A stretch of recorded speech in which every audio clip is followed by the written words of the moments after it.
Picture a queen so devout, she swore before God never to change her undergarments until war was won, and kept that vow for nearly a decade. What began as faith became infection. Her flesh fused to linen, her mind to obsession, and an empire learned to mistake decay for devotion. This is the true story of Isabella of Castile, the sainted ruler whose vow of purity poisoned her court, her kingdom, and her legacy. Chapter 1. The Oath Year 1482. Within the marble halls of Castile, candlelight flickers across banners stiff with age. Incense drifts through the air, heavy and sweet. Nobles gather in silence as Queen Isabella of Castile rises from her throne. She is 29. Her face still carries youth, but her eyes burn with conviction, sharper than any blade. Before her stand bishops, generals, courtiers, the architects of Spain's destiny. The reconquista, the centuries-long war to reclaim Iberia from Muslim rule, approaches its end. Only one bastion remains: Granada. Isabella raises her hand toward a crucifix. Before the Virgin Mary and the assembled court, she swears she will not change the linen chemise next to her skin until Granada falls. Gasps ripple through the chamber. It sounds pious, even theatrical. A monarch binding body and soul to holy war. They call it devotion. They call it strength. No one imagines that this vow, meant as a token of faith, will become an instrument of decay. In that instant, history tilts. A promise intended for heaven will consume a kingdom on earth. Chapter 2. The Slow Corruption. Weeks turn into months. Campaigns drag on. At first, her attendants whisper that the queen endures minor discomfort. Then the whispers stop. The garment, a simple white chemise, darkens to yellow, then brown. Sweat and blood stiffen the fabric until it clings like a husk. Servants tasked with dressing her dare not look too long. Physicians write cautious notes.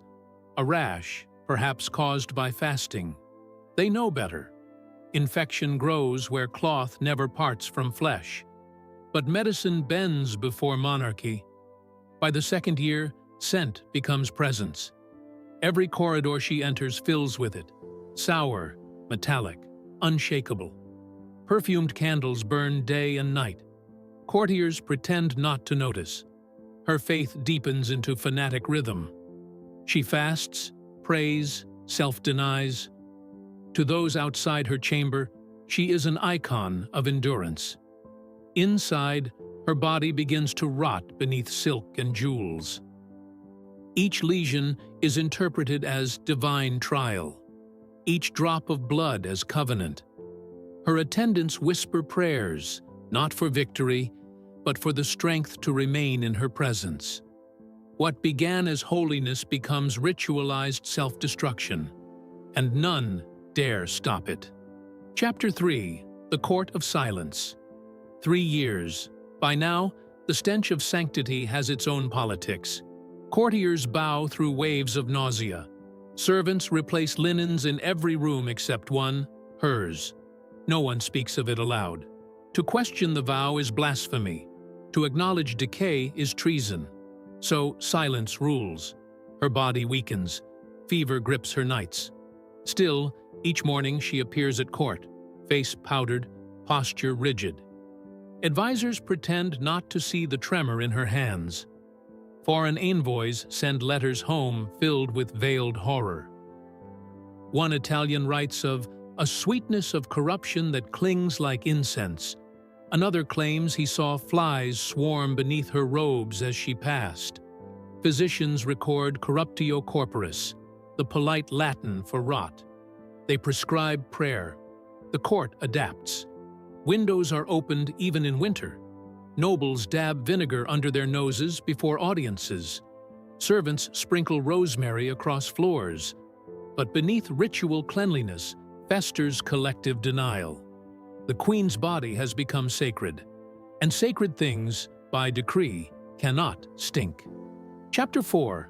Mind-unraveling pain alters perception. For Isabella, agony becomes liturgy. She prays in strict patterns, 7 psalms, always in the same order.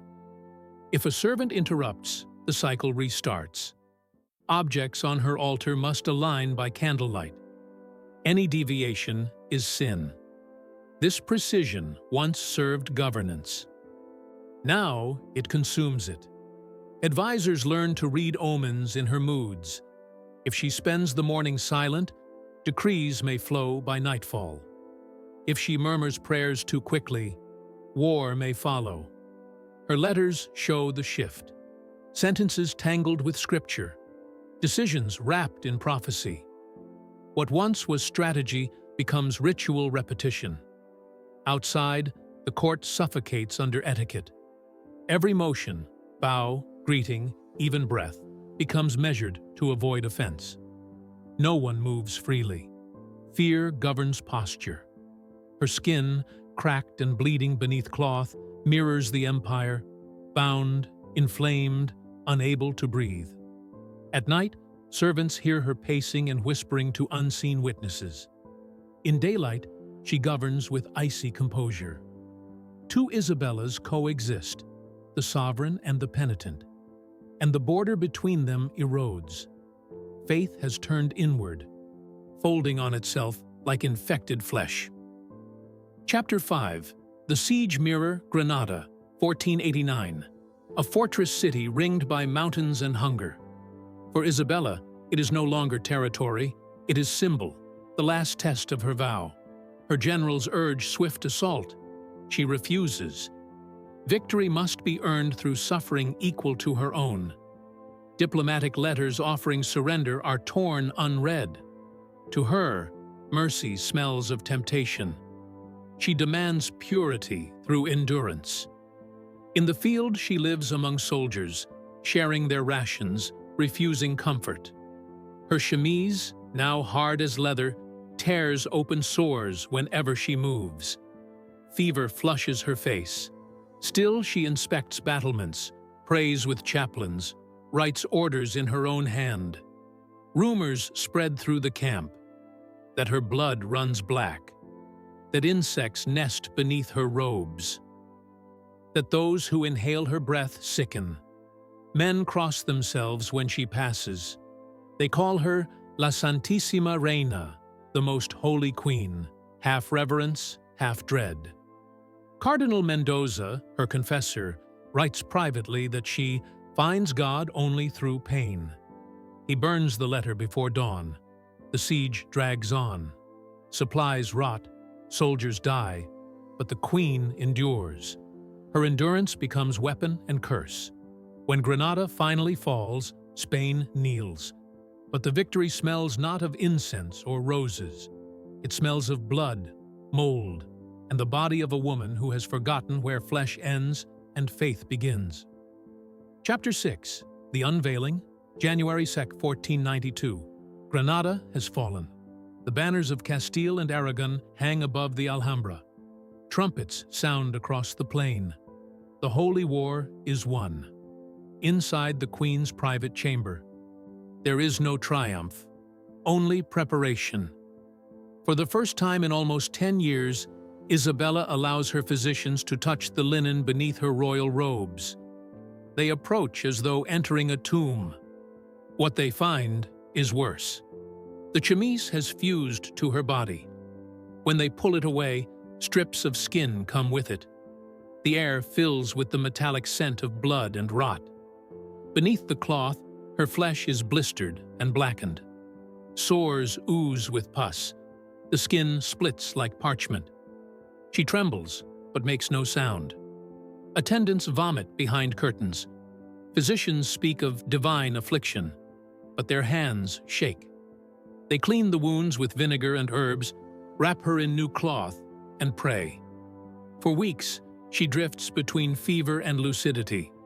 When at last she wakes clear-minded, her first words are not of pain, but purpose. The vow worked. Granada is Christian again. God accepted her suffering. To her mind, the torment was proof, and proof demands continuation. If history like this grips you, where holiness festers into horror, pause and subscribe to the channel. Each story we uncover is a relic pulled from beneath perfume and gold. Every empire hides the smell of its own decay.